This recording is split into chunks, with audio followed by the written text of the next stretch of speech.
ชาติลาวคนลาว 1. มุนเสื้อต่อสู้พิลาอาหารบ่ยอมจำนนต่อศัตรูประชาชนลาวบรรดาเผ่ามีมุนเสื้อต่อสู้พิลาอาหารบ่ยอมจำนนนับแต่พวกศักดินาต่างดาวและพวกจักรพรรดิลาเมืองขึ้นแบบเก่าและแบบใหม่เข้ามาเบียดยึดและหุกหานประเทศเฮาโดยบ่ยอมเสียประเทศชาติถึงว่าสมัยก่อนบ่ทันมีผักนำพาแต่ประชาชนลาวบรรดาเผ่าก็ล้วนแต่มีขบวนการต่อสู้ต้านการหุกหานของพวกศัตรูคือขบวนการต่อสู้ของประชาชนลาวต้านการหุกหานของศักดินาสยามขบวนการต่อสู้ของประชาชนลาวต้านการหุกหานและครอบครองของพวกลาเมืองขึ้นฝรั่ง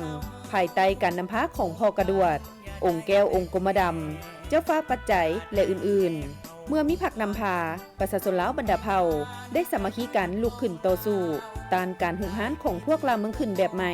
อย่างพิละอาหารเฮ็ดให้ศัตรูผู้หุกหานถูกปราศัยสามารถกอบกู้เอาความเป็นเอกราชอำนาจอธิปไตยและพื้นแผ่นดินอันครบถ้วนคืนมาความหักชาติของประชาชนลาวบรรดาเผ่าได้กลายเป็นมูลเสื้อหักชาติซึ่งประชาชนลาวบรรดาเผ่าต้องปกปักรักษา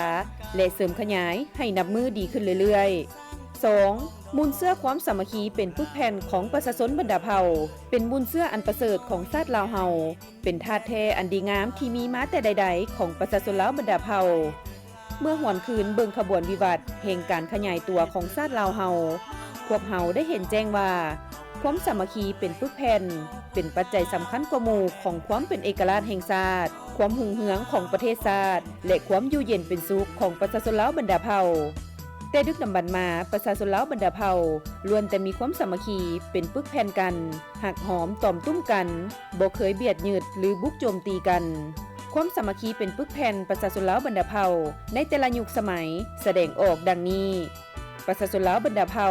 ได้สามัคคีกันเป็นปึกแผ่นลุกขึ้นต่อสู้ต้านการหุกหานครอบครองแบ่งแยกของพวกศักดินาและพวกจักรพรรดิลาเมืองขึ้นแบบเก่าและแบบใหม่เพื่อปกปักรักษาความเป็นเอกราชแห่งชาติประชาชนลาวบรรดาเผ่าได้สามัคคีกันโฮมแหงกันปกปักรักษา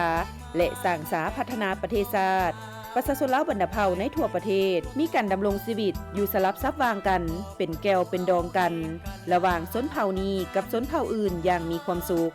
ประชาชนเผ่าต่างๆในทั่วประเทศมีพื้นฐานวัฒนธรรมสังคมร่วมกันถึงว่าระดับการขยายตัวบ่สม่ำเสมอกันก็ตาม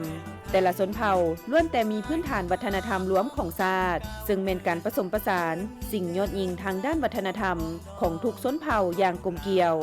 มีตัวหนังสือและมีภาษากลางร่วมกันและแต่ละชนเผ่าก็ยังรักษาภาษาปากเว้าฮิตของประเพณีที่เป็นเอกลักษณ์ของชนเผ่าต่างๆอยู่อันนี้ได้แสดงถึงความสมัครใจความผูกพันกันอย่างสนิทแน่นสามัคคีเอื้อเฟื้อเผื่อแผ่ช่วยเหลือซึ่งกันและกัน